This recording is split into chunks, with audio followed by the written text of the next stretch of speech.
The war had ended 3 days ago, but the land still looked dead. Black smoke moved slowly across the broken hills, and the sky stayed gray even at noon. Burned tanks stood like giant bones in the mud, and shattered ships from both sides were half buried in the ground, where they had fallen during the last battle. Human soldiers walked through the camp like tired ghosts, carrying wounds old and new. But one man moved with more silence than the rest. His name was Darren Vale. He was not the strongest soldier in the human battalion, and he was not the highest-ranked officer either. But everyone in the camp knew that the final victory had come because of him. When the enemy flagship had broken through the Alliance lines and charged straight for the Royal Command Tower, it was Darren who crossed open fire alone, climbed the burning hull of the machine beast, and placed the charge that destroyed its core. That single act had saved thousands. More importantly, it had saved Princess Elastra of the Valari Empire. Since that day, the alien soldiers looked at him differently. Some looked at him with respect, some with fear, and some with the quiet eyes of people who were still trying to understand how one human man had done what armies could not. That evening, the royal camp called for him. Darren washed the blood from his hands in a metal basin outside his tent, then put on the cleanest uniform he had left, which still had a tear near the shoulder and dried mud at the knee. He followed the glowing blue lamps through the center of the alien camp, where banners of victory now flew beside broken war flags taken from the enemy. The Valari royal tent stood in the middle like a palace made of silver cloth and light. 2 guards opened the entrance, and Darren stepped inside. The air was warm and smelled faintly of flowers he did not know. Princess Elastra stood near a table covered with maps and old battle reports. She wore white armor lined with gold, but there was still a small crack across the chest plate from the day Darren had saved her life. Her long dark hair fell over one shoulder, and her violet eyes rested on him with calm focus. She was young for a ruler, but there was something ancient in the way she held herself. Darren bowed his head just enough to show respect. "Your Highness." She dismissed the guards with one small movement, and when they were alone, the tent felt strangely quiet. "You do not have to bow so deeply to me anymore," she said in a soft voice. "You have done more for this empire than many born to it." Darren gave a tired smile. "I only did what was needed. That is what makes it important," she replied for a moment. She looked at the maps, then back at him. "The war is over because of your courage, Darren Vale. The Alliance lives because you stood where others fell, and I live because you chose to risk everything for someone who was not even your own kind." Darren did not know what to say to that, so he stayed silent. The princess stepped closer. "Our customs demand that such a deed must be honored properly." He expected a medal or a title or maybe enough money to leave the army and never hold a rifle again. Instead, her expression changed. It became harder to read. "There is a reward prepared for you," she said, "and I ask only that you accept it with an open mind." Darren blinked. "A reward?" "Yes." "What kind of reward? One that may change your life?" Those words made him uneasy for reasons he could not explain. He had seen too much in the war to trust beautiful words. Still, he nodded. "If that is your wish." "Your Highness." Something like relief passed through her face, but it vanished quickly. "Good," she said. "Then return to your tent and rest tonight. You will not be alone." Darren frowned before he could stop himself. "Not alone." The princess turned away as if the answer was already finished. "You will understand soon enough." The meeting ended there. Darren left the royal tent with more questions than before. The sky had gone dark by the time he returned to the human side of the campfires burned low between rows of tents, and tired men laughed weakly over cheap drinks, trying to remind themselves they had survived. His friend Mason called out to him from a crate near the food station. "Look who finally came back from the royal palace." Darren walked over and took the metal cup Mason offered him. "You look worried," Mason said. "Did the princess refuse to make you king?" "Something like that." Darren muttered. Mason laughed and studied his face more closely. "What happened?" "She said I was getting a reward." "That sounds good to me." Not the way she said it. Mason raised a brow. "What did she give you?" "Nothing yet. She told me to go back to my tent and wait." Mason leaned back with a grin growing wider by the second. "Maybe this alien empire has better rewards than ours." Darren shook his head. "It did not feel like that." "Well, if 2 royal servants walk into your tent tonight and start praising your bravery, do not complain to me." Darren gave him a flat look. Mason laughed again, but the sound faded when he saw Darren was still serious. You really think something is wrong? I do not know. Darren said, that is what bothers me. Later, he returned to his tent and sat alone on the edge of his narrow cot. His rifle leaned against the table beside a dim lamp and a half-open ration pack. Outside, he could hear boots in the mud, distant voices, and the far sound of machines clearing wreckage from the battlefield. He tried to sleep, but his mind stayed awake. The princess had not sounded grateful, she had sounded careful, almost guilty. An hour passed, then another. The camp grew quieter. Finally, he stood and pulled back the tent flap to breathe the cold night air. That was when he saw them. Two figures were walking toward his tent through the blue light of the camp lamps. They moved with a kind of grace that made the muddy ground seem unworthy of touching them. One was tall, with smooth skin the color of pale moonlit water, and long silver hair that shined like frost. The other had darker red skin, like deep fire under shadow, and black hair cut sharp around her face. Both wore fitted travel cloaks over light armor, and both held themselves like trained fighters, not servants. They stopped in front of him. The blue-skinned woman studied him with calm eyes that almost glowed. The red-skinned woman looked at him in a colder way, like she was measuring his neck for a blade. Darren felt his whole body go still. "Can I help you?" he asked. The blue one bowed her head slightly. Her voice was quiet and smooth. "We were sent by the princess." The red one added without warmth, "To your tent." Darren looked from one to the other and suddenly remembered Mason joking by the fire. Except nothing about this felt like a joke. "Sent for what exactly?" The blue one stepped forward. "My name is Lyra." The red one spoke next. "And I am Saris." They exchanged a glance that carried some hidden meaning. Then Lyra said words that made the skin on Darren's arms rise. "We are your reward." For a second, he thought he had heard her wrong. The wind moved through the camp, but everything else seemed to stop. Darren stared at them, then beyond them toward the royal tents in the distance. The princess had known exactly what he would think, and yet even now it still made no sense. These women were not gifts. Their eyes were too sharp, their shoulders too ready for battle, their silence too heavy. Saris brushed past him first and entered the tent as if she already had permission. Lyra followed more slowly and paused just once to look back at him. There was something sad in her face now, something that did not belong in a reward. Darren stepped inside after them. The little tent felt suddenly too small for 3 people and too full of questions. Saris stood near the table looking over his rifle and gear with cool interest. Lyra remained near the entrance with her hands folded in front of her. Darren let the flap fall shut. "I am going to ask this once," he said, "and I want the truth. Why are you really here?" Neither woman answered at first.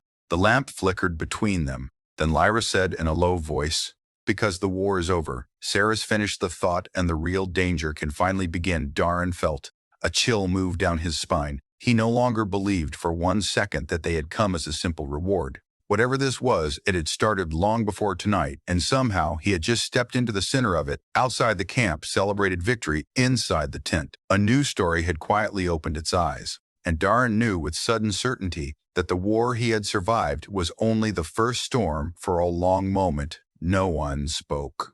The small lamp hanging from the center pole of the tent gave off a weak yellow light and made long shadows across the canvas walls. Darren kept one hand close to his side where his combat knife rested in its sheath, though he did not draw it. Lyra noticed the movement but did not react. Saris noticed too and almost smiled, though there was no kindness in it. "You said the real danger begins now," Darren said. "What does that mean?" Saris crossed her arms. "It means your princess does not tell the full truth, even to her heroes." "Our princess," Darren corrected Saris, gave a short cold laugh. "Is she?" Lyra stepped forward before the tension could grow worse. "Please," she said, "this is already difficult enough for all of us."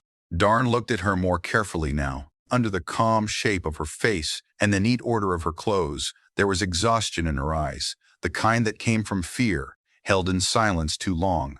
"Sit," she said softly. Darren did not sit. "Talk first." Yera seemed to accept that answer very well. She took a slow breath. 300 years ago, before your people entered this sector, the Valari Empire fought an enemy older than any living kingdom. They were called the Shroud. Saris moved to the table and with one sharp motion cleared away Darren's ration pack and spare magazines from inside her cloak. She removed a thin silver device and laid it on the table. It opened in silence, and a blue map of nearby star systems rose above it. Like light frozen in the air, Darren had seen military projectors before, but not one this advanced one cluster on the map glowed red. The Shroud did not conquer worlds like normal empires. Lyra said they erased them. No cities left, no armies, no signals, only silence. Darren stared at the map, then back at her. If they were real, why has no one told us? Because fear is harder to control than ignorance, Sarah said, and because the Valari royal family buried the history after the last war. Against them, Darren frowned. Why? Because the Valari did not win, Lyra answered. They survived that single word, stayed in the tent like smoke. Darren looked again at the red marks on the map. How is this connected to me? Sarah tapped the table, and one of the red lights began moving slowly toward their current position. Because 6 months ago, this signals woke up again, and it has been coming here ever since. The Alliance Council believed it was a dead fleet drifting through old space. The princess knew. Better, Darren felt anger rising in him. Then why did she not warn us? Because the Alliance was already breaking under the enemy invasion. Lyra said if she had spoken of the Shroud, then panic would have spread through every army, every world, every civilian line. Maybe panic would have been useful, Darren said. At least people would know what is coming. Saris looked at him with sudden sharp interest. You speak as though people become wise when they are afraid they do not. They become stupid. Darren had no answer for that because the war had shown him how often it was true. Still, he asked the question that mattered. What does any of this have to do with me? Lyra and Saris exchanged another glance. Then Lyra spoke carefully. The Shroud do not fear the Valari. They do not fear machines. They do not fear numbers. But records from the old war mention one thing that disrupted them. One thing they could not predict: organic resistance patterns from a species now believed extinct, human-like in structure. Sari said, but more violent, more adaptive, more impossible to break. Darren frowned. Human-like. The old texts were incomplete, Lyra said, but when your people joined the Alliance and the princess saw how humans fought, she began to wonder if the old records had mistaken your kind for that lost species, or perhaps your species descended from them. Darren almost laughed from the madness of it, but no sound came out. You are saying the princess sent you here because she thinks humans are some ancient weapon against ghost monsters from a buried war? Saris nodded with no shame. Yes, that is insane. Usually, yes. She said, but not tonight. Lyra touched the projector, and the image shifted now. It showed a battle recording. A black shape moved through a ruined city, too fast and too smooth to be a ship or a creature. Energy fire struck it and passed through like rain through smoke. Then one desperate defender rushed forward with a simple metal blade, and the black shape twisted violently like it was in pain. The recording ended in static, primitive aggression patterns. Lyra said, direct contact, uncontrolled instinct, unfamiliar logic. The old texts suggest the Shroud struggle against minds that fight with emotion instead of pure system response. Saris looked straight at Darren. And humans are full of emotion. Darren stared at the empty air where the recording had been. That was not proof. No, Lyra admitted, but we have one more reason. She hesitated, and for the first time seemed unsure. The princess has been studying you for months. Darren's eyes narrowed. What? Not in secret at first. Lyra said you were noticed after the siege of Vera. Then again, after the breach at Tor Lane. Every time an impossible line held there, you were somewhere inside it. She reviewed your reports, your behavior patterns, your combat footage. Sarah stepped closer and spoke with blunt honesty. You survive situations where others die. You make choices no prediction. Engine can track you, inspire irrational loyalty in tired soldiers. And during the final battle, when the enemy flagship cornered the princess, you acted before the royal guard, before the drones, before command could even finish issuing orders. Darren felt heat rise in his chest. So now I am some experiment that is not what we said. Lyra replied quickly. It is what you meant. Saris did not bother to deny it. In part, yes. Darren turned away and dragged a hand over his face. The tent suddenly felt like it had no air. The war was barely over, and already he was being pushed into another one he had never agreed to fight. He looked at the two alien women again. And you, what are you? In all this, not servants, Saris said. Not a reward, Lyra added softly. Then what? Lyra touched a small metal band around her wrist. I am a seer trained in signal reading in ancient archives. Saris touched the blade at her hip. I am a crown blade sworn to protect the royal bloodline the princess sent us, because we carry knowledge and tools you will need. And because Saris said with a hard edge, because if the Shroud are truly coming, the one human she believes can stand against them must not be left alone long enough to refuse. There it was. The honest cruelty of the plan. Darren laughed once, but there was no humor in it. So I was never being rewarded. No, Lyra said you were being chosen. The words landed even heavier. Darren moved to the entrance of the tent and pulled the flap open. Cold air rushed in. Then go back and tell the princess she chose the wrong man. Saris did not move. Lyra did not either. Outside, a cheer rose from another part of the camp, where soldiers were still celebrating the end of the war. It sounded far away now. If you leave this, Saris said, your species will still face what is coming. If you stay, you may at least have a chance to understand it before it reaches Earth. Darren turned sharply. What did you say? Lyra lowered her eyes. The signal changed course 2 days ago. It is no longer drifting toward the Volari throne worlds. It is moving toward the human colonies. Silence hit the tent like a blow. Darren stepped back inside. Slowly, why did you not say that first? Because then you would listen out of fear, Sarah said, and we needed to know if you would listen out of reason. He stared at her in disbelief. That was a test. Everything tonight is a test, she replied. Darren's jaw tightened so hard it hurt for a second. He truly wanted to throw them both out and march straight to the royal tent. But beneath the anger, something colder had begun to form. Earth, the outer colonies, the refugees who had barely survived one war already. If this Shroud thing was real, then there might not be time for pride. Prove it, he said. Lyra blinked. Prove what? That the signal is moving toward humanity. Without a word, Saris changed the map again. A thin red line now stretched through broken systems and straight toward 3 human frontier worlds. Darren knew the names of those worlds he had friends on. One of them, people who believed the war was ending, people already rebuilding. His shoulders dropped a little. Not in surrender and wait. When do they arrive? Lyra answered this time. If the signal keeps current speed, the first contact will happen in less than 30 days. 30 days after years of war. The number felt cruelly small. Darren sat down at last. The cot creaked under him. And what exactly do you expect me to do in 30 days that whole fleets could not do in centuries? Lyra looked at him with that same sad honesty. From before, we do not know. Saris added, but you are still the best chance the princess believes exists. Darren let out a long breath and stared at the floor. The old war had ended. Another one was already at the door. And somehow, the man most desperate for peace had become the center of a plan built on fear, faith, and secrets. When he finally looked up, he saw something in the faces of both women that had not been there before. Not confidence, not command hope, thin and fragile, but real. He hated that he understood it. He hated even more that part of him had already begun to ask, what came next? Darren did not sleep that night. Lyra took the chair by the table and sat with quiet patience while Saris remained awake, near the entrance of the tent, with one hand resting on the hilt of her curved blade. The camp outside slowly fell silent until only the distant hum of generators and night patrol steps could be heard. Inside the tent, the map projector stayed dim on the table, casting a cold blue line across Darren's face as he sat on the cot staring at the moving red signal. Every few minutes he looked at it again as if he expected it to disappear and reveal the whole thing had been a trick. It never did.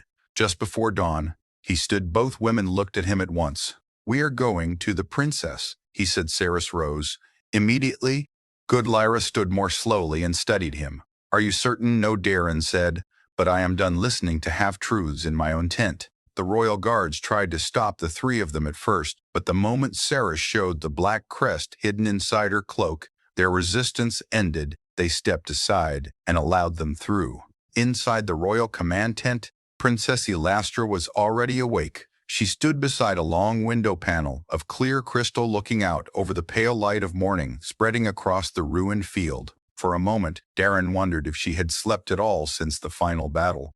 Perhaps rulers did not get that right. Perhaps they simply learned how to look calm while carrying panic inside them. You came earlier than expected, the princess said.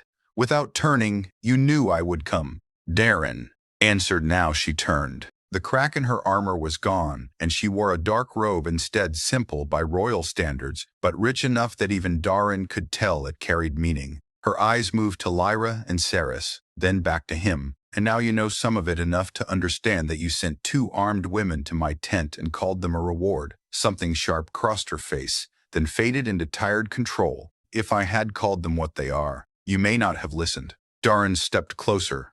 Try me for a long second. The room held still. Then the princess walked to the central table and activated a larger version of the same star map Darin had seen in the night. The glowing field rose between them. I sent Lyra because she understands the old records better than anyone in my empire. She said I sent Ceres because if the shroud truly returned, then every step we take from now on may be hunted. And I sent them to you because all the data, all the battle reports, all the things I have seen with my own eyes, tell me that you are the one person alive who may change what happens next. May. Darin repeated with open anger, not cannot, will, may. Yes, the princess said, because certainty is a luxury we lost a long time ago. Darin looked at the map. You should have told the Alliance. The Alliance would have broken apart before the war ended. She replied, some worlds were already preparing to abandon the front. If I had revealed an ancient threat beyond the enemy lines, there would have been mutiny, desertion, and civil collapse.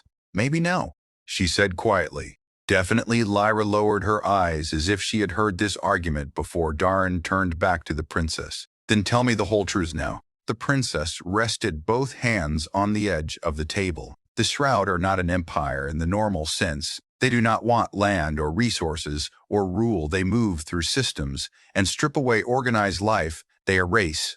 Records break communication webs and leave survivors too frightened or too broken to rebuild. They prefer advanced worlds because advanced worlds depend on systems, and systems can be turned against themselves. She tapped one part of the map, and a string of ruined star systems lit up. The Valari first met them during our golden age, when our machines were strongest and our fleets ruled 12,000 stars.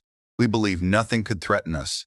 Then the Shroud entered through dark space, and within 1 generation our empire lost half its worlds. Darin studied the glowing dead systems.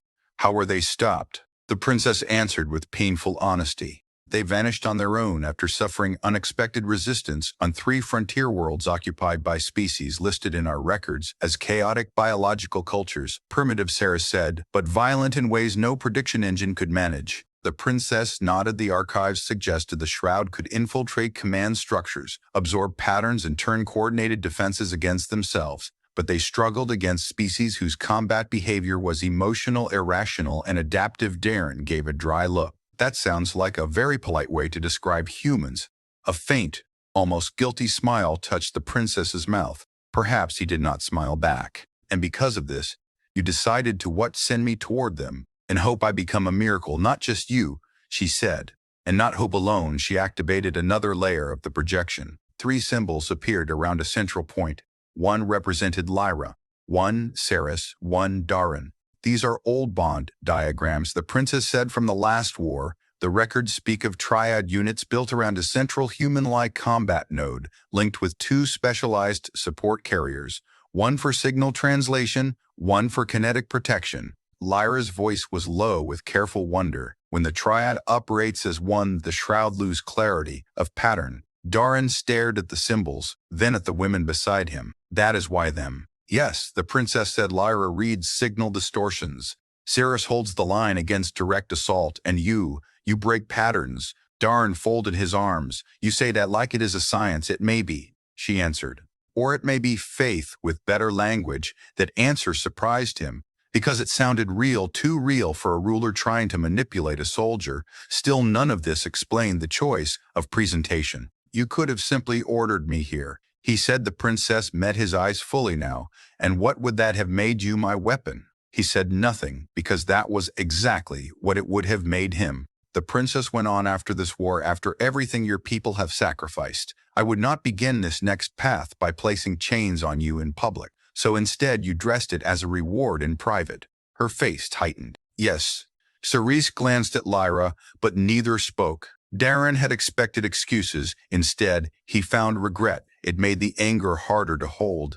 What if I say no? He asked. The princess did not answer at once. Finally, she said, then I will still send fleets to warn the human frontier, and I will still fight with every ship I possess, but I believe we will lose. And if we lose, then not only your people but mine, and every world still healing from this war will follow."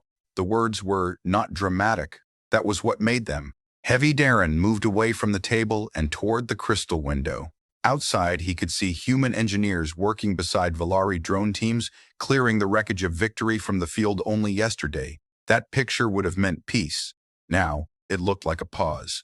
Behind him, the princess spoke again, softer this time. "I know what I ask of you. Do you?" He turned back, because from where I stand, it looks like you won a war, then walked into my tent and handed me another one before the first body was cold. The truth of it hit the room like a stone. Lyra looked down. Saris looked away. The princess did.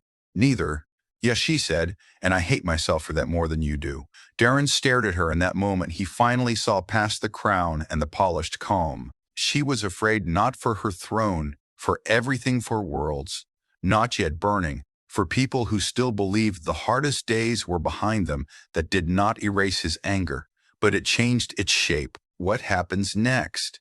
he asked the princess. "Touch the map again." A new route appeared, leading from the war camp to the frontier worlds. "There's an outpost at the edge of the null belt," she said. "Old Valari research station, mostly abandoned but still functional. The last surviving archive on Shroud encounters is there. You three will go first, retrieve anything useful, and prepare warning lines for the frontier. I will follow with a smaller fleet once the Alliance armistice is secured." Saris frowned. "A smaller fleet?" The princess nodded. "If I move too many ships too quickly, the Alliance Council will suspect a new war and chaos will spread." Darren almost laughed at the cruelty of politics, even at the edge of extinction. "So, we go alone?" "Not alone." Lyra said. "There will be a small crew and a fast ship, small enough to avoid notice." Saris added, "Small enough to die quietly if this is a mistake." Darren said. No one corrected him. He looked again at the map, then at each of them in turn, the princess with all her hidden fear, Lyra with her quiet intelligence, Saris with her hard edges and loyal danger. None of them truly knew if this plan would work. That was the worst part. "If I do this," Darren said at last, "then no more lies, no more games, and no more calling any of this a reward." The princess bowed her head once agreed. Saris placed a fist over her chest in warrior promise. Lyra did the same, more gently. Darren let out a slow breath. "Then we leave today." For the first time that morning, something like hope entered the room, thin and uncertain, but alive. The princess deactivated the map. "Your ship departs within 3 hours," she said. Darren nodded and turned toward the exit. As he reached the tent flap, the princess spoke once more. "Darren," he paused. "I truly am grateful." He did not look back.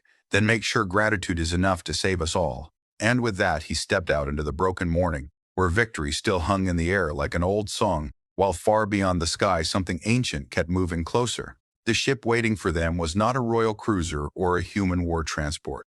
It was smaller, faster, and far less impressive. Its hull was dark gray with old scorch marks along the sides, and one engine cover looked newer than the others, as if it had been replaced in a hurry. The name painted near the front had almost worn away, but Darren could still read it: Wayfarer. It sat on the edge of the camp field, away from the main landing lines where victory cargo was being loaded for worlds, already preparing speeches and banners. There would be no speeches for this departure. Only speed and silence. Darren carried one duffel bag over his shoulder and his rifle case in one hand. That was all he took from the war. Everything else could burn with the camp, for all he cared. A short human mechanic stood beneath the lowered ramp, smoking from a metal pipe and arguing with the Valari pilot over a fuel display. When Darren approached, the mechanic looked up and grinned through a tired beard. "You must be the famous idiot." Darren stopped what the mechanic held out. A grease-stained hand. "Name is Brock, chief engineer. Captain says I should call you Hero, but I have repaired enough hero-damaged engines to know better." Darren shook his hand, despite himself. "Good to meet you, too." The Valari pilot came down the ramp next. She was older than Lyra and Saris, with pale gold eyes and dark blue skin marked by faint silver lines near the temples. "Captain Neva," she said, crisp and direct, "I am flying this ship and keeping it in one piece if possible. So let us agree now that no one starts a gunfight inside the cabin unless the target is already on fire." Saris gave the captain a cool nod. I make no promises. Neba looked at Darin, as if asking whether he had brought all the problems in the galaxy with him. Darin answered with a tired shrug.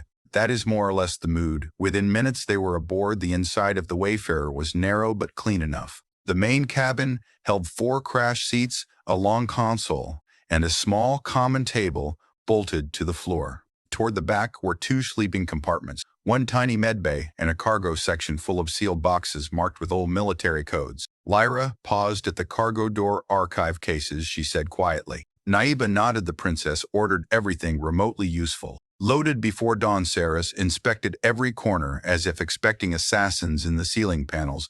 Darin sat in the nearest crash seat and strapped in without a word. The ramp lifted. Engines rumbled alive outside the camp, began to shrink from the side window as the ship rose into the gray sky for the first time since the final battle. Darin felt the planet falling away beneath him. He should have felt relief. Instead, he felt like he was leaving the last place, where the danger at least had a name. Once they cleared the upper clouds, Naeva turned control over to the auto line, and the stars opened around them. Bright, cold, endless. Brock came forward from engineering and dropped into the seat across from Darin. All right, he said, looking between Darin, Lyra, and Saris.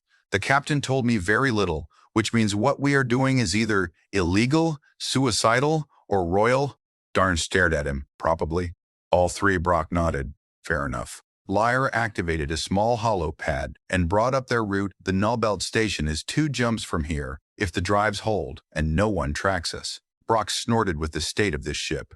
The drives holding is the bigger miracle. Saris ignored them and kept watching the cabin door. Though no one was there after a while, Darin noticed Lyra watching him. What? She hesitated, then asked, Are you angry with us? Saris gave a dry look. That is not exactly a difficult mystery. I know, Lyra said. I asked because I would rather hear his answer than assume it. Darin leaned back in his seat. Yes, I am angry at all of us.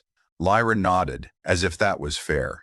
Saris looked at him for a moment, then said, You still came, because you said human worlds were in danger. Saris held his gaze, and something about her expression shifted, not softer, exactly less sharp that matters. She said before Darin could answer. The ship shook hard. Warning lights flashed across the cabin. Naeva's voice came from the cockpit, tight and focused hold on the stars outside, twisted as the ship dropped out of jump, much earlier than it should have. Darin grabbed the straps of his seat. What happened? Brock was already cursing and running toward the engineering hatch drive spike. He shouted, either the engine coughed up its own soul or something knocked us out. Saris was on her feet first. Despite the shaking contact, Naeba's voice answered. 2 signatures behind us. Unknown type, fast-moving. Darin unstrapped himself and reached for his rifle case. The ship lurched again. Lyra braced herself against the table and looked at the sensor display. Those are not Alliance markers, she said, and not pirate patterns either. Darin snapped the rifle case open. Can the princess already have enemies following us? Saris drew her blade with a sound like glass. If she does, then they found us too quickly, Naeva shouted from the cockpit. I need options, not poetry. Brock yelled back from engineering. Give me 90 seconds, and I can maybe stop the left drive from exploding. Darin moved beside Lyra at the sensor screen. The 2 pursuing signals were thin and unstable, almost flickering in and out of view. Then one of them vanished. Not gone, simply missing. Where did it go? He asked. Lyra's face lost color. That is not a normal cloak. Saris turned toward the rear hatch. They are boarding. The cabin lights died. Only red emergency strips remained. Metal screamed somewhere along the outer hull. Darin felt the sound in his teeth. Maeva pulled the ship into a hard roll, trying to shake the attackers off, but the screaming only got worse. Then it stopped. Silence. The kind that makes people hear their own blood. Darin lifted his rifle. Lyra stood at the sensor table and opened a small case from her belt, taking out a set of crystal shards attached to a wire frame. What is that? Darin asked. Signal scatter rig. She said if these are Shroud Scouts, it may confuse their lock for a few seconds. Saris moved beside the rear hatch blade. Ready, body. Calm. Few seconds is enough. Something hit the other side of the hatch, once, twice. Then the metal bent inward as if softened by heat from inside its own bones. Brock shouted from the engineering bay. I really need everyone to survive loudly for the next 60 seconds. The hatch split open. Black vapor slid through. First, Not smoke, not gas. Something thicker and stranger. Then shapes formed inside it. Tall, narrow figures with bodies like moving shadow edged in weak silver light. No faces, only smooth darkness where faces should be. Darren fired. Without waiting, the first shots passed through the nearest shape and struck the wall behind it. Saris lunged in at the same time, and her blade hit with a flash bright enough to hurt the eyes. For the first time, the shadow thing reacted. It twisted violently and pulled back, as if the steel itself had wounded it. Lyra slammed the scatter rig to the floor, and blue lines burst through the cabin in a web of light. The shadows flickered. One of them split into 3 false images, then back into one. Darren changed aim and fired straight through the center again and again, forcing it away from Saris long enough for her to drive the blade upward into where a chest should have been. The creature let out a sound like radio voices, drowning, then burst apart into ash blacker than space. The second shape moved faster. It slid across the ceiling and dropped behind. Darren Cerise shouted a warning too late. Darren spun just as the thing reached for him with a hand made of dark threads. Lyra threw one of her crystal shards, and it struck the creature's arm. The hand jerked aside, missing Darren's throat by inches. He did the first thing instinct gave him. He slammed the rifle stock into the thing's head. To his shock, the creature recoiled hard. Cerise crossed the space in one step and cut through its side again. The shadow screamed. Darren drove his combat knife forward into the same wound, and the creature collapsed into twisting vapor before vanishing entirely. Silence returned, only this time it was filled with hard breathing and the alarm pulse of damaged systems. Brock stuck his head out from engineering, eyes wide. Still alive, Darren stared at the black stain left in the floor. Where the creature had died, barely, Lyra knelt beside one remaining fragment of crystal and whispered something to herself. Saris cleaned the dark ash from her blade with a strip of cloth that was a scout pair. She said, "Only scouts." Darren looked at her sharply. "Only. If a full hunter unit had found us, we would already be dead," she replied. Naiva's voice came over the intercom engines. "Stable enough for jump, but not for pride. Everyone strap in." Now they hurried back to their seats. As the ship prepared to jump again, Darren looked around the dim cabin. The attack had lasted less than a minute, and yet everything had changed. Real. They had found the ship before the mission had even truly begun, and his rival bullets had failed, until instinct and steel took over. The princess had not sent him after a myth. She had sent him into a war already moving. The stars outside stretched once more. The Wayfarer jumped, but no one in the cabin relaxed, because now they knew something terrible. The enemy was not waiting at the frontier. It was already reaching for them in the dark. The Wayfarer reached the Nullbelt station 18 hours later. From a distance, the station looked dead. It hung between 2 broken moons inside a field of frozen rock and rusting debris left from an older mining age. Half its outer lights were gone, and one docking ring had split open long ago from some forgotten impact. Only a faint strip of emergency beacons told them the place still held power. Naeva guided the ship carefully through the debris field. Brock sat beside her, muttering about ancient station design and how nobody in the galaxy respected maintenance schedules in the main cabin. Darren checked his rifle again, though now he trusted the combat knife at his belt even more. Lyra stood by the window watching the station grow larger. This archive was sealed after the second Valari purge. She said most people believed it was empty. Saris corrected her. Most people were meant to believe it was empty. Darren looked at the black scar on the rear hatch, where the Shadow Scout had burned through yesterday. If the Shroud knew where we were before we reached the station, then I am guessing this place will not stay empty for long. No one argued. The docking clamp hit with a heavy thud. A moment later, the outer hatch cycled open and station air rushed in, carrying cold metal smell and the stale taste of years without life. They moved in formation without needing to discuss it. Saris first, Darren close behind Lyra in the middle, Naba covering the rear, and Brock complaining quietly while carrying a portable power pack and scanner. The corridor beyond the dock was long, narrow, and dim. Dust floated in the air like pale ghosts, and every step echoed too far. Old Valari signs marked directions in faded silver paint. Archive, wing reactor spine, security nest. Medical tier. None of the doors stood fully closed. Some were opened by power failure, and others looked forced. Darren stopped beside one bent panel and touched the edge. Fresh damage. Saris knelt beside him and ran 2 fingers over the metal. Hours old, maybe a day. Lyra looked deeper into the dark corridor. Then we are not alone. Brock gave a nervous laugh that nobody joined. They reached the central lift shaft, but it had no power. Neva clipped a cable line to the railing and went down first one by one. They followed into the lower level, where the old archive vault waited. The deeper they moved into the station, the colder it became. Not natural cold. A strange draining cold that felt like sound itself was being eaten.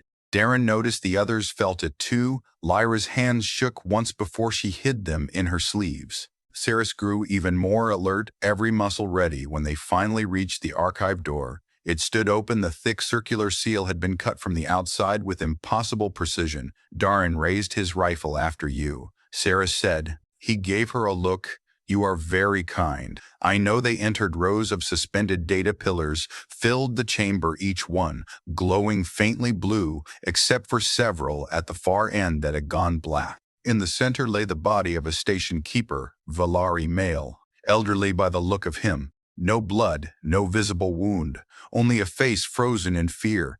Lyra went pale. I knew him. Darren lowered his weapon slightly. You knew someone would be here, a caretaker, only one, maybe two. The station was supposed to remain hidden, not unguarded. Saris crouched by the body, then stood again. He died recently, not by blade, not by shot. Something took his nervous system apart from inside. Brock swallowed hard. I miss engine rooms already. Lyra moved quickly to the nearest working pillar and pressed her hands against its surface. Light ran beneath her fingers and lines of ancient text appeared in the air above it. The archive is damaged, but not lost, she said. I can still access fragments. Then do it. Darren said fast. Neva moved to the doorway covering the hall. I am picking up faint motion on the outer decks. Maybe station drift. Maybe not. Saris joined her without a word. Lyra worked faster, now pulling file after file from the damaged memory bank's old war footage battle logs. Biological notes failed, weapon tests, and something marked Triad Field Response. She froze on that one. Darren stepped beside her. Show me. The file opened. At first it was only static and broken audio. Then an image formed of three figures in combat armor standing inside a ruined city. The central figure was broad-shouldered and human in shape. Though the footage was too damaged to show a face, beside that figure stood two alien forms, one carrying a staff of signal crystal, the other dual blades. Behind them, waves of black shapes moved between collapsing towers. The audio sharpened enough for a final line from the ancient record Triad unit. 7 reports pattern. Disruption, successful, repeat, successful, shroud advance, stalled through unstable human node. The image cut out. Darren looked at Lyra. Unstable human node. She nodded slowly. That was the old phrase for the central fighter. Saris glanced back from the doorway. Meaning, Lyra said. The human element was not only important, it was the reason the Triad worked the support carriers, amplified and directed. But the human mind was the point of chaos the shroud could not map. Darren stared at the broken image of the old warrior. So the princess was right in theory, Lyra said. But theory is a fragile friend. Open the rest, Darren said. Lyra did. More text spilled into the air. Procedures for synchronizing signal pulse with organic impulse, warnings about mental strain, casualty records, failure rates, and one final section marked last instruction. Lyra hesitated before opening it. When she did, the chamber filled with the recorded image of an old Valari commander, scarred and exhausted. If this archive is being viewed, then the shroud have returned, the commander said. Listen carefully. The Triad does not win through strength alone, it wins through trust. The human node must choose the bond freely. Forced integration leads to collapse and death. Every time. Saris and Lyra both looked at Darren at once. He looked back at them, then at the image. The commander continued. The protectors are not shields for the human, they are anchors, one to cut, one to guide. If either bond is false, the shroud will read the fracture and enter through it. The recording flickered badly now. Our last triads failed not because humans were weak, but because fear divided them. Do not repeat our error. The file ended. Nobody spoke for several seconds. Finally, Brock said, well, that sounds extremely terrible, in a very informative way. Darren turned to Lyra and Saris. Choose freely. They said nothing because they all understood what that meant. The princess could send them together. She could predict, she could hope. But whatever this bond was, it would not work unless the three of them truly accepted one another. And right now, acceptance was still far away. Motion spike. Naeba warned from the hall. This time it is not drift. The lights in the archive dimmed. Cold spread through the chamber like a living breath. Siras moved to Darren's side. Contact on 3 corridors. Lyra shut the archive pillar and grabbed a compact crystal drive from its base. I copied the key records, but there were more. Leave them, Darren said. We are done here. They started for the door, but the station alarm suddenly screamed alive after years of silence. Red lights flooded the chamber. Through the open corridor ahead, shadows began to move. Not 2 this time, many thin black forms gliding along walls and ceiling without sound. Shroud hunters, Cerise said, and there was the first hint of real fear in her voice.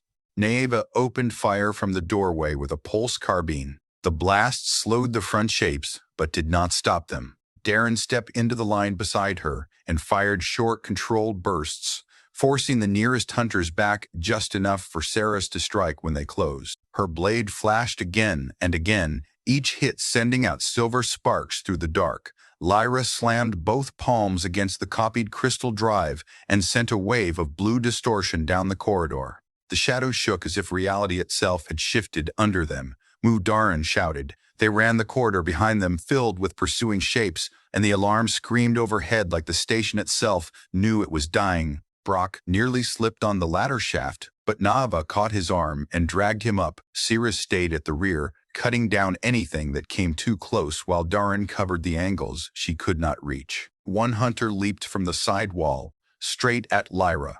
Darren reacted before thought. He dropped the rifle, let it hang by the strap, and drove his knife upward into the creature's center as his shoulder crashed into Lyra and knocked her clear. The hunter burst apart in his face with a sound like broken voices. Lyra stared at him wide-eyed. He grabbed her wrist and pulled her toward the lift.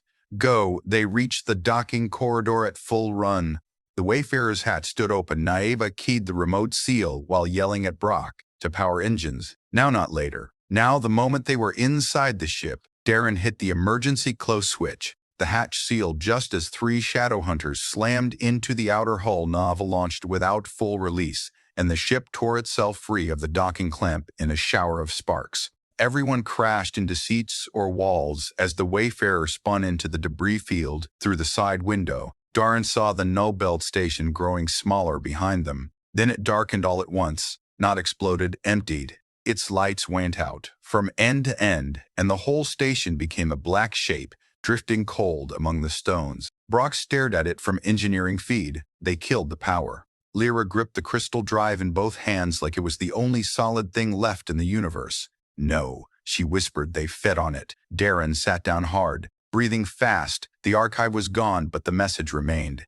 The Triad would fail without trust, and the Shroud were no longer hunting blindly. They were hunting them for 6 hours after leaving the Null Belt station. No one spoke more than necessary. The Wayfarers stayed in silent flight, with lights dimmed and systems running low to reduce its trace through deep space. Naeva kept the ship off main lanes and threaded through dark zones where navigation buoys had died long ago.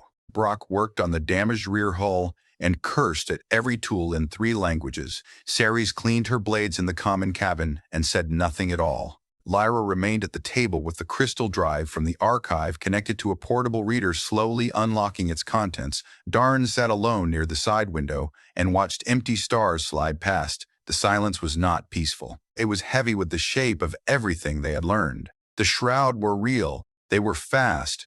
They could track them, and the one plan that history offered came with conditions none of them yet knew how to meet. Trust freely chosen, not ordered. Not borrowed, not forced by a princess desperate to save her empire. He understood why that mattered more than before. If this bond touched the mind, then any crack between them would become a door. And right now they were full of cracks late into the cycle. Lyra finally broke the silence. I found another file. Everyone looked up, even Brock leaned out from the engineering hats with a wrench in one hand. Lyra turned the reader toward them. This one is a field note from a surviving Triad commander after the final frontier battle. The old text appeared above the table, translated into simple trade language by the reader. When the human node acts only to survive, the Triad remains weak when the human node acts to protect others. Pattern fracture increases when all 3 choose the same purpose. The Shroud lose coherence for brief periods. Darren read it twice. choose the same purpose. Sarah slid one blade back into its sheath. That means alignment of intent, not merely proximity. Brock gave her a tired look. I know those are words, but I hate the order they came in. Naeva crossed her arms, meaning if one of you three is fighting for duty, another for revenge, and another for fear, then the spooky shadows get an advantage. Lyra nodded, yes. Darren looked from Lyra to Saris. And what are your purposes? The question settled. Deep Lyra answered first, to prevent worlds from falling into silence, the way old records describe. Saris answered next, without hesitation, to protect the princess, and by extension the people she protects. Darren gave a dry laugh. Then, there it is already not the same purpose. Saris met his stare. Not entirely. Lyra closed the reader slowly. And yours? Darren looked back out the window. Earth, the colonies.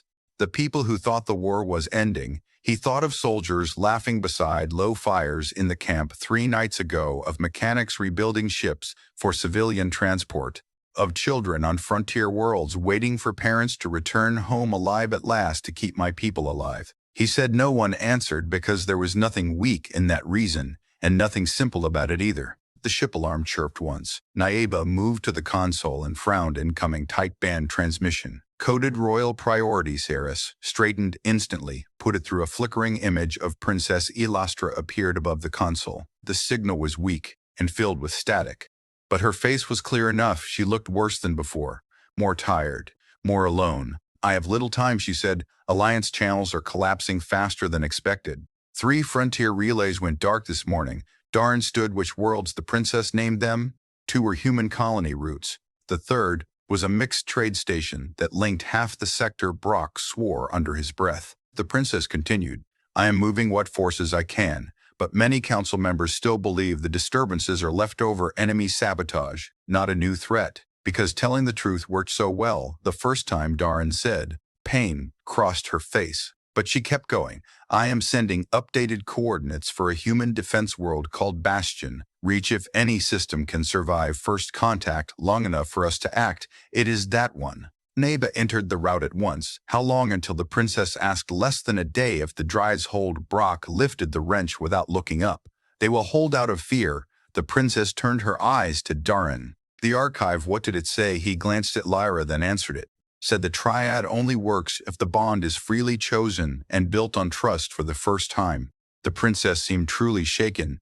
I see. Sarah stepped forward. You knew this. The princess hesitated too long, not fully. She admitted many archive sections were lost. I knew free will mattered, in theory, not that forced alignment guaranteed collapse. Sirius's voice turned hard. Then you sent us blind. I sent you with the best truth I had, the princess replied. And if that truth was incomplete, then I will bear that failure. Darren cut in blame later. What about now? The princess looked at all 3 of them. Now you decide whether this path continues at all, because if the bond cannot form, then I must look for another strategy. No matter how poor another strategy, they all knew what that meant. Fleets delays, millions at risk while governments argued over proof. The signal began to break apart before it vanished.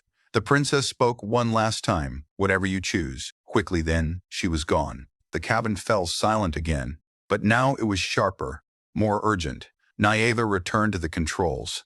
I can get us to Bastion Reach by dawn. Ship time may be sooner if I push the drives until they start writing complaint letters. Do it, Darren said while the captain worked. Darren looked at Lyra and Saris. We need truth now. Not roles, not titles. Truth. Saris gave one short nod. Ask why did you agree to this mission, he said to Lyra first. Not because the princess ordered it. Why did you agree? Lyra held his gaze longer than usual. Because during the war I read the casualty lists. After every front collapse I translated them into neat lines for royal review, and every neat line was full of real people I never met. When the princess told me there might be one chance to stop a greater silence from swallowing more worlds, I accepted because I could not spend the rest of my life archiving names. Darren believed her. He turned to Sarais. And you, Sarais, was quiet for a moment, long enough that even Brock stopped making noise in engineering. I was born on a moon colony that the Shroud touched during the hidden years, she said at last. The Empire erased the records, but not the graves. I was a child when the lights went out, and my mother held a door shut Until the shadows moved past us, she did not survive the night. I joined the Crown Blades because the royal line swore the shroud would never return. When the princess chose this mission, I came because if the oath was a lie, then I wanted to face that lie with my own hands. The whole cabin stayed still. Darren had never heard so many words from her in one breath. Now he understood the iron inside her. It was built around an old wound. Lyra looked at Saris with new softness and maybe new respect. Finally, both women looked at Darren. Your turn, Saris said. He leaned back against the table and let out a breath. During the war, I kept thinking, if I survive one more battle, I will go home. Then after the next battle, I said it again. And after that again. Home became a word I used to stay alive, not a place I believed I would see. When the princess set you to my tent, I thought she was taking that last hope away and turning me into a tool. He paused. Maybe she still tried to. But when you showed me the route of that signal toward human worlds, something changed, because home was no longer just a dream at the end of the war. It was something in danger right now. He looked at both of them. I do not want glory. I do not want ancient destiny. And I do not care about royal plans. I only care that whatever is coming does not reach the people who think peace has finally started. Lyra nodded slowly. That is enough. Saris studied him, then said yes. For the first time since they had met, Darren felt the space between them shift, not vanish but move, as if the edges had become less sharp.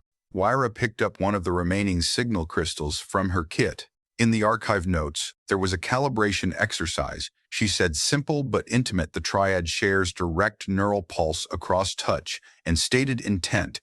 If the pattern stabilizes at all, then there is at least a beginning. Brock pointed at the crystal. Absolutely sounds safe and normal. It will hurt a little, Lyra said. How much is a little? Darren asked. She considered. Honestly enough that you will remember it. Saris extended her hand. First, do it before we lose the chance. Darren looked at her offered hand, then at Lyra. Then he placed his hand over Saris's.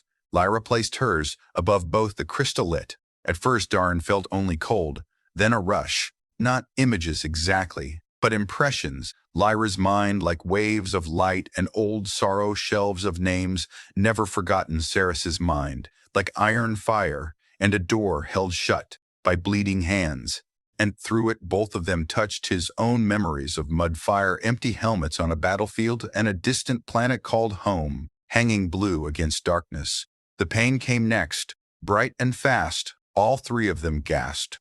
The crystal flashed white, then steadied. Nav turned from the controls. What happened? Lyra stared at the glowing crystal in wonder. Stabilization brief, but real. Saris was breathing hard, but there was fierce satisfaction in her eyes. Again, she said. Warning sirens cut through the cabin before anyone could move. Naeva cursed. We have arrived, and Bastion reaches under attack. The main screen filled with the view ahead. A massive human defense world surrounded by orbital rings burning in the dark. Ships fired across space, while black fractures moved between them like wounds in reality itself. The shroud had reached the frontier. Darren felt the fading pulse of the crystal still alive in his hand. Not a full bond, not yet, but enough to know the path was possible. He looked at Lyra, then Saris. Their faces were different now, not strangers, not rewards, not weapons chosen by someone else. Allies choosing the same fire get us. And Darren said. Naeva pushed the engines. The Wayfarer surged toward the burning world behind them. The old war was over. Ahead of them, the real one had begun.